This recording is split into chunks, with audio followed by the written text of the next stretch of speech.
Walking కానీ, యోగా కానీ, wellness centre కానీ నిర్వహిస్తున్నటువంటి వాకర్స్ అసోసియేషన్ ప్రజలందరికీ, అదేవిధంగా వాకింగ్ చేసేటువంటి, యోగా చేసేటువంటి, హెల్త్ కేర్ ఉన్నటువంటి మా కార్మిక సోదరులు, అదేవిధంగా రిటైర్డ్ కార్మిక సోదరులు ఇతరులు కూడా ఈ గ్రౌండ్లోకి రోజు రావడం అనేటువంటి, ఈ సందర్భంగా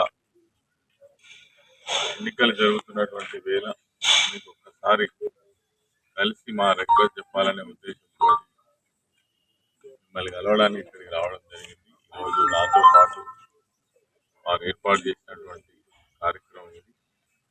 గౌరవ మాజీ శాసనసభ్యులు చిన్నయ్య గారు, అదేవిధంగా స్థానిక నాయకులతో పాటు కలిసి మీ అందరికీ కలవడానికి రావడం జరిగింది. ఇప్పుడే చెప్పినట్టుగా నేను ఈ ప్రాంతంలో పుట్టి పెరిగినటువంటి వాళ్ళు. 26 సంవత్సరాలు సింగరేణి సంస్థలో పనిచేయడంతో పాటు మా కుటుంబం అంతా కూడా సింగరేణి కుటుంబం. మా నాన్న రన్నింగ్ లైన్ లో కోల్కతా, నలుగురు బ్రదర్స్, మేము 5 బ్రదర్స్ అయితే 5 బ్రదర్స్ కూడా సింగరేణి. దాదాపు అందరు రిటైర్మెంట్ అయిపోయారు, ఒక తమ్ముడు చేస్తున్నాడు. కాబట్టి సింగరేణి ప్రాంతానికి సంబంధించినటువంటి చాలా విషయాల పట్ల తెలిసినటువంటి వారిని, అవగాహన ఉన్నటువంటి వారిని. అదేవిధంగా ఇంతకు ముందే తమ్ముడు దుర్గం చిన్నయ్య చెప్పినట్టు ఎమ్మెల్యేగా, మంత్రిగా పనిచేసినటువంటి అనుభవంతో పాటు గతంలో కార్మిక ఉద్యమాలలో, అదేవిధంగా తెలంగాణ ఉద్యమ సమయంలో డే 1 నుంచి కూడా ఇందులో పనిచేసినటువంటి కార్మిక పక్షపాతిగా, ప్రజల పక్షపాతిగా, సాధారణమైనటువంటి మనిషిగా జీవితాన్ని నిలదీస్తున్నటువంటి వ్యక్తిగా ఈరోజు నాకు గౌరవ కేసీఆర్ గారు మరొకసారి పార్లమెంట్లో పోటీ చేయడానికి అవకాశం ఇవ్వడం చాలా సంతోషం. నాకు తెలిసి మొట్టమొదటిసారిగా, ఎప్పుడో ప్రతిసారి ఎలక్షన్స్ ఎవరో ఒకరు ఎక్కడి నుంచో ఒకరు వచ్చి పోటీ చేయడం, వెళ్ళిపోవడం అనేది జరుగుతుంది. కానీ కార్మిక వర్గం నుంచి వచ్చినటువంటి వాళ్ళకు మొదటిసారిగా అవకాశం రావడం అనేది కూడా ఫస్ట్ టైం అని నేను అనుకుంటున్నాను. పార్లమెంట్ సింగరేణిలో కూడా చాలా సమస్యలు ఉన్నాయి. ఈ సమస్యలకు సంబంధించిన వాళ్ళు కూడా ఇదివరకు వచ్చిన వాడు లేరు ఎవరు. ఈరోజు ఇన్కమ్ ట్యాక్స్ ఎగ్జంప్షన్ గురించి మనం చాలా సంవత్సరాల నుంచి పోరాటం చేస్తున్నాం.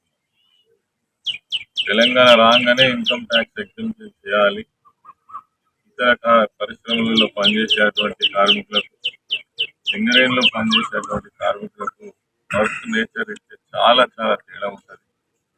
కాబట్టి వీళ్ళకి ప్రత్యేకమైన మినహాయింపు ఇవ్వాలని మనం ఏకగ్రీవ తీర్మానం చేసినప్పటికీ కూడా కేంద్రంలో ఉన్నటువంటి ప్రభుత్వం దానిపైన సరైనటువంటి నిర్ణయం ఇప్పటివరకు తీసుకోలేదు. అదేవిధంగా పెన్షన్ విధానంలో మార్పులు రావాల్సిన అవసరం ఉంది. గత అనేక సంవత్సరాల నుంచి దానిపైన ఎలక్షన్లు జరిగింది. డైరెక్టర్ స్థాయిలో, జీవో స్థాయిలో, మామూలు ఎంప్లాయీ స్థాయిలో దిగిపోయినటువంటి వాళ్ళ పెన్షన్ కూడా చాలా స్వల్పంగా ఉన్నది, బాధపడుతూ ఉంటారు. అదేవిధంగా ఇంకా ఇతర సమస్యలు కూడా ఉన్నాయి. వీటన్నిటి పట్ల ఒక అవగాహన కలిగినటువంటి పార్లమెంట్లో ఉన్నట్లయితే వాటి కోసం మాట్లాడే అవకాశం ఉంటుంది. దాని మీద ఒక కార్యాచరణ తీసుకునేటువంటి అవకాశం ఉంటుంది. తర్వాత ఈ ప్రాంతం వాడిగా ప్రాంత సమస్యల పైన కావచ్చు, అభివృద్ధి పైన కావచ్చు, తప్పకుండా దృష్టి సాధించి పనిచేసేటువంటి అవకాశం ఉంటుంది. మరి నేను మీ అందరినీ కూడా కలవడానికి రావడం జరిగింది. తర్వాత మీరందరూ సహకరిస్తే మరి నాకు ఇక్కడ అవకాశం ఇచ్చినట్టయితే మీ అందరి సేవలో ఉంటాం. ఇదివరకు ఉన్న ఎంపీలకు నాకు తప్పకుండా ఒక ప్రత్యేకమైన మార్పు మాత్రం నేను చూపిస్తాననేటువంటి నమ్మకం అయితే నాకు ఉన్నది. ఎందుకంటే నిరంతరం ప్రజల్లో ఉండేటువంటి అలవాటు దాదాపు 30 సంవత్సరాలు. నాకు వేరే వ్యాపారాలు, వేరే వ్యవహారాలు ఏమీ లేవు. పొద్దున్న లేస్తే ప్రజల సమస్య, ప్రజలతో మమేకం. మరి గ్రౌండ్ వెనకాల వాళ్ళు ఉన్నారు, ఈ ప్రాంతంలో అందరు ఇక్కడ వచ్చి చేస్తున్నారు. కాబట్టి మీరు అందరూ మీ వాళ్ళల్లో చర్చ పెట్టాలి. గతంలో కేసీఆర్ గారి ప్రభుత్వంలో ఏం జరిగింది, ఇప్పుడు రేవంత్ రెడ్డి గారి ప్రభుత్వంలో ఏం జరుగుతున్నది అనేది దయచేసి మీరు అందరూ చర్చ పెట్టి మరి అత్యధిక మెజార్టీతో ఇచ్చినట్టయితే, ఎందుకంటే మరి ఏదైతే వాళ్ళు ఇచ్చినటువంటి హామీలు నెరవేరాలంటే మరి ప్రశ్నించడానికి ఒక గొంతు అవసరం. ఒకవేళ ఇప్పటి వరకు అయితే 100 రోజులలో 6 గ్యారంటీలు ఇప్పటి వరకు అయితే ఒక్కటి కూడా చేయలేదు. ఒక బస్ ఫ్రీ అనేది మాత్రం ఒకటి మాత్రమే చేసేది, ఇప్పటి వరకు ఏది చేయలేదు. మరి అవి